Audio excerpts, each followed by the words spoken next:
8월 2일 월요일 새벽 예배 본문의 말씀은 사무엘하 11장 14절로 27절까지 말씀이 되겠습니다. 사무엘하 11장 14절로 27절 마지막 절까지 말씀을 통해서 화요일에 주시는 하나님의 월요일에 주시는 8월 2일 월요일에 주시는 하나님의 은혜를 함께 나누도록 하겠습니다.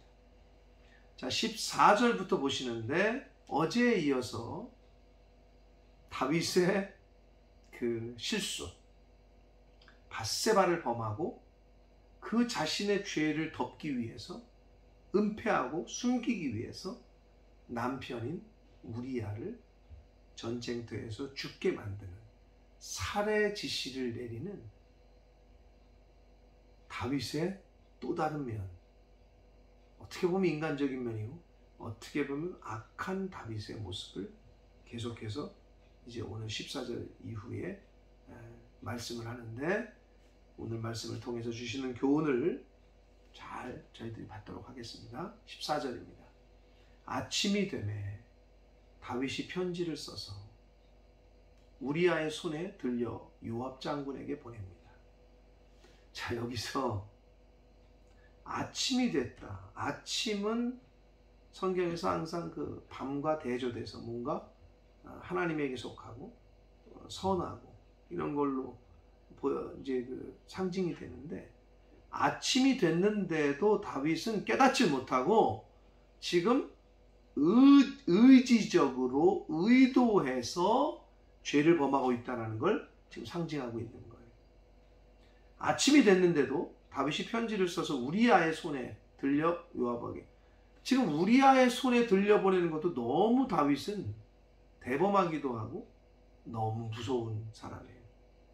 우리아의 손에 들려진 편지는 어떤 내용이냐면 자기 죽이라는 내용이거든요.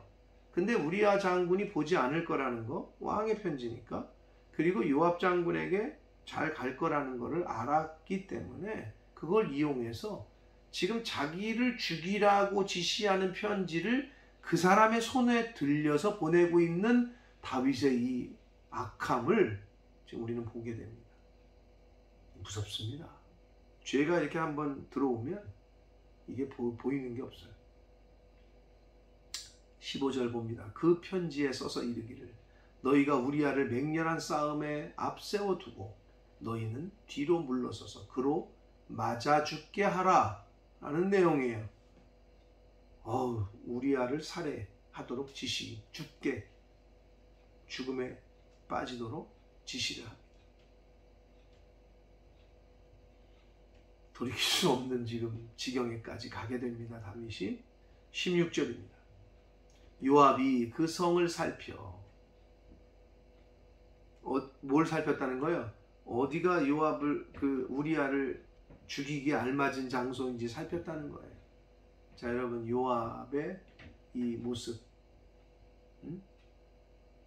기회주의자적인 모습이 또 나타나요. 여러분, 요압이 만약에 굉장히 의롭고 하나님에게 붙들림 받은 사람이었다면 다윗 왕의 살해 지시에, 불의한 지시에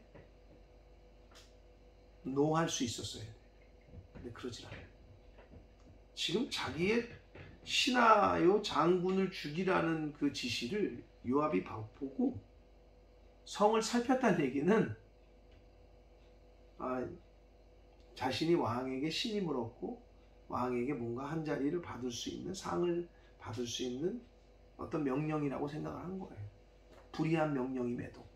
그래서 성을 살펴서 그 암몬의 용사들이 있는 곳, 잘 싸우는 사람들이 있는 곳, 활 잘 쏘는 사람들이 있는 곳에 우리아를 거기다 두니, 17절, 그 성, 그 라빠성, 암몬의 수도 라빠성에 사람들이 나와서 요압과 더불어 싸울 때에 다윗의 부하 중 몇 사람이 엎드러졌다 죽었고 거기서 햇사람 우리아도 죽었다라고 말씀합니다.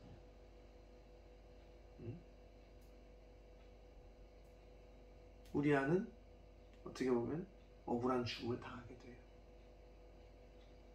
여러분, 근데 여기서 우리가 어떻게 이게 악한 다윗은 지금 저렇게 하고 의로운 사람이고 충신실한 사람인 우리아는 저렇게 죽게 두셨을까 하나님이? 이런 생각을 해볼 수 있죠. 여러분, 우리야뿐만 아니라 오늘을 사는 많은 하나님의 사람들, 성도의 의로움을 헤아려서 온전한 상급을 베푸실 분은 하나님이심을 여기서 우리가 볼 수 있어요. 무슨 말이냐? 우리아는 비록 그냥 죽어요. 억울한 게 죽는 것 같지만 장수로서 전쟁을 하다가 죽어요. 모르고 죽었죠. 자기가 그렇게 배신을 당하고 다윗 왕이 자기를 그렇게 한 걸 모르죠. 요압이 그렇게 한 걸 모르죠. 그러나 성도의 의로움은 이 땅에서만 받는 것이 아닙니다. 성도의 의로움을 헤아려 온전한 상급을 주시는 분은 하나님이고 그 상급을 받는 곳이 꼭 이 땅은 아니라는 것을 저와 여러분은 깨달아야 됩니다.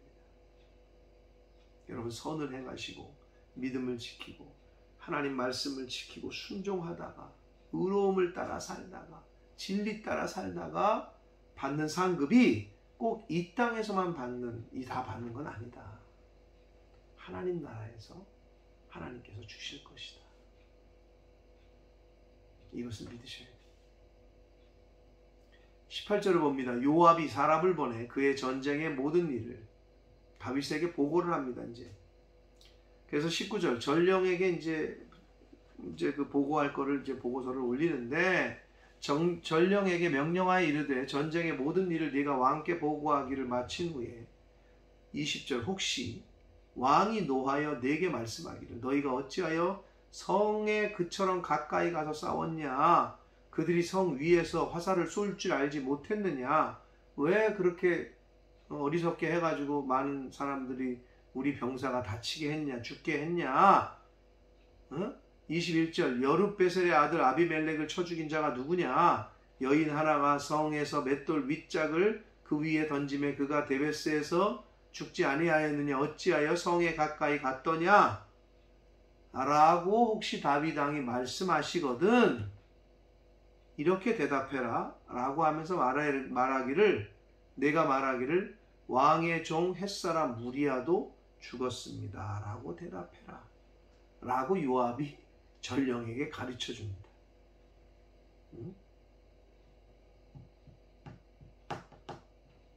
요압이 굉장히 무서운 사람이에요. 자, 전령에게 그 말을 시키는 이유는 다윗 왕이 명령한 걸 그대로 수행했습니다. 물론 몇 명이 더 죽었지만 우리아가 분명히 죽었습니다. 이거를 지금 암시적으로 알리려고 하는 거죠. 자, 그러자 22절을 봅니다. 전령이 가서 다윗에게 이르러 요압이 그를 보낸 모든 일을 다윗에게 보고를 합니다. 23절 이르되 그 사람들이 우리보다 우세하여 우리를 향하여 들러 나오므로 우리가 그들을 쳐서 힘을 내서 쳐서 성문 어귀까지 따라갔습니다. 그런데 24절 활 쏘는 자들이 성 위에서 왕의 부하들을 향하여 쏘매 왕의 부하 중 몇 사람이 죽고 왕의 종 햇사람 무리아도 죽었습니다 라고 요압이 가르쳐준 대로 보고를 합니다. 그랬더니 25절 다윗이 전령에게 이르되 너는 요압에게 이같이 말하기를 이 일로 걱정하지 말라. 다윗이 무서운 사람이에요. 햇사람 우리아가 죽었다고 하니까 전쟁에서 그렇게 여러 사람이 이렇게 무모한 공격을 하다가 죽은 거에 대해서 개념치 말라는 거죠. 괜찮다 이거죠. 이 일로 걱정하지 말라. 칼은 이 사람이나 저 사람이나 삼킨다. 전쟁 중에 이 사람도 죽을 수 있고 저 사람도 죽을 수 있다는 말이에요.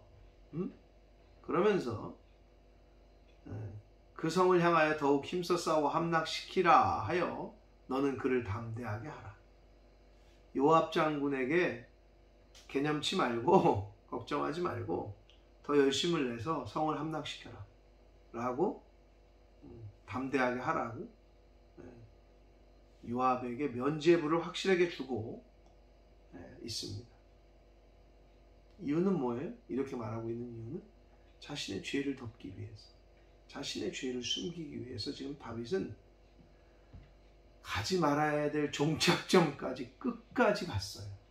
돌이킬 수 있는 기회를 하나님 주셨는데도 그렇게 하지 않았어요. 자, 그래서 26절 성경은 뭐라고 기록하고 있는지 봅니다.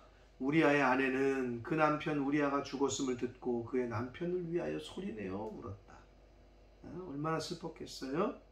27절 그 장례를 마침에 다윗이 사람을 보내 그를 왕궁으로 데려오니, 여기서 데려왔다라고 번역한 히브리어 원문의 그 단어를 직역을 하자면 강제로라는 의미가 있어요.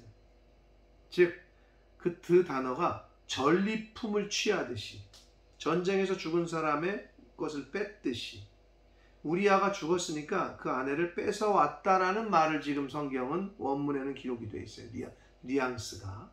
근데 한글 성경에서 그냥 데려왔다, 취했다라고만 되어 있는데 전리품을 취하듯이 강제로 데려온 걸 말해요. 그가, 밧세바가 그의 아내가 되어 그에게 아들을 낳았다. 임신했었으니까. 응? 아들을 낳았죠. 근데 마지막 그 말씀이 굉장히 함축적인 메시지를 담고 있습니다. 다윗이 행한 그 일이 여호와 보시기에 악하였더라 라고 성경은 말씀하고 있습니다. 사랑하는 성도 여러분, 하나님 보시기에 악했다라고 성경은 말씀합니다. 다윗이 행한 일. 모든 인생의 심판자는, 재판장은 하나님이십니다. 결국 하나님께서는, 재판장 되시고 심판장이 되신 하나님께서는 다윗을 심판하십니다. 그래서 다윗이 밧세바를 범해서 첫 번째 아이가 잉태됐잖아요. 하나님께서 그 아이를 데려가십니다. 죽이셔요. 다윗의 죄에 그 책임을 물으신 거죠. 이것뿐만이 아닙니다. 다윗은 이 일로 자신의 후손들, 자녀들 사이에서 이제 여러 가지 일어나지 말아야 될 일들이 일어나는, 다윗의 가정이 죄로 물들고 칼로 물드는 그러한 사건들이 벌어지게 됩니다. 다윗이 칼은 이 사람이나 저 사람이나 삼킨다라고 그 요압 장군이 보낸 전령에게 말했잖아요. 그 25절에. 근데 다윗은 착각을 했던 것 같아요. 이 칼이, 야, 칼은 전쟁 중에 이 사람이 죽을 수도 있고 저 사람 죽을 수도 있다. 근데 다윗은 그렇게 말했지만 다윗은 이 칼이 자신은 벗어날 줄 알았나 봐요. 자신의 자녀들에게는, 가족들에게는 해당이 안 되는 줄로 착각을 했던 것 같습니다. 그러나 다윗의 이 범한 죄로 자녀들에게 칼부림이 나고 피를 보게 돼요. 이제 이런 일이 벌어지게 됩니다. 사랑하는 성도 여러분, 에스겔서 9장 6절에 보면 하나님이 예루살렘을 심판하실 때에 그 에스겔에게서 환상을 보여주셨는데 거기 뭐라고 말씀하시냐? 하나님의 심판은 내 성소에서부터 시작된다 라고 말씀하세요. 성소에서부터. 오늘날로 말하면 교회에서부터 시작된다는 거예요, 심판은. 그래서 심판은 강대상부터 라는 말이 있습니다. 사랑하는 성도 여러분, 하나님의 전적인 은혜로 우리가 하나님의 자녀가 됐습니다. 하나님의 전적인 은혜로 다윗이 이스라엘의 왕이 됐어요. 근데 그 은혜로 여기진 않고, 여겼죠. 근데 이제 연약해서 다윗이 실수를 했어요. 그런데 실수했으면 돌이켰어야 되는데 너무 많이 갔어요. 여러분, 우리가 이걸 통해서 뭘 교훈받습니까? 다윗도 똑같은 인간이구나, 이런 생각 하실 수 있고, 그러나 어떻게 해요? 돌이켰어야 되는데 돌이키지 못했잖아요. 사랑하는 성도 여러분, 하나님이 기회 주실 때, 혹 내가 저지른 죄가 드러날 때 정직하게 진실되게 하나님 앞에 통해 자복하고 사람에게도 용서할 거 용서를 구하고, 회개하고 회개만이 가장 빠른 길입니다. 그러므로 심판장이 되시는 분 하나님이시다. 다윗이 행한 그 일이 여호와 보시기에 악했다. 그 말은 하나님이 심판하시겠다는 거예요. 심판장은 하나님이십니다. 그리고 우리아는 억울하게 죽어진 것 같잖아요. 우리아뿐만 아니라 오늘날 사는 성도들의 의로움은 하나님이 다 계수하시고 카운트하셔서 상급으로 주실 겁니다.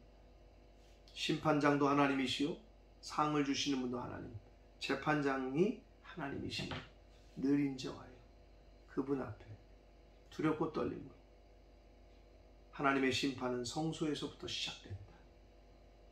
이 말씀을 기억하여 하나님의 자녀된 저와 여러분 두렵고 떨림으로 늘 내 자신을 살펴서 죄로부터 멀어지고 죄는 악은 모양이라도 버릴 수 있는 저와 여러분이 되시기를 예수 그리스도 이름으로 축복합니다. 기도하겠습니다. 살아계신 하나님 아버지 감사합니다. 하나님의 은혜로 오늘도 새날 주시고 생명 주셔서 하루를 시작하게 하시고 하루를 시작할 때 하나님의 말씀을 전하고 들음으로 또 시작하게 해주시니 감사합니다. 아버지 하나님, 다윗 왕의 안타까운 그러나 무서운 그런 모습들을 말씀을 통해 보았습니다. 죄가 얼마나 무서운지, 죄가 얼마나 전염이 되고 확장이 되는지, 죄가 어떤 것들을 많은 것들을 파괴시키는지를 말씀을 통해 저희가 보고 들었습니다. 하나님 아버지, 하나님 앞에서 말씀 앞에서 하나님께서 죄가 우리들이 지은 죄가 드러나게 하시고 알려지게 될 때에 그때는 곧 회개하라고 주시는 은혜인 줄 알고 철저하게 통회자복하고 회개할 수 있는 은혜를 허락하여 주옵소서.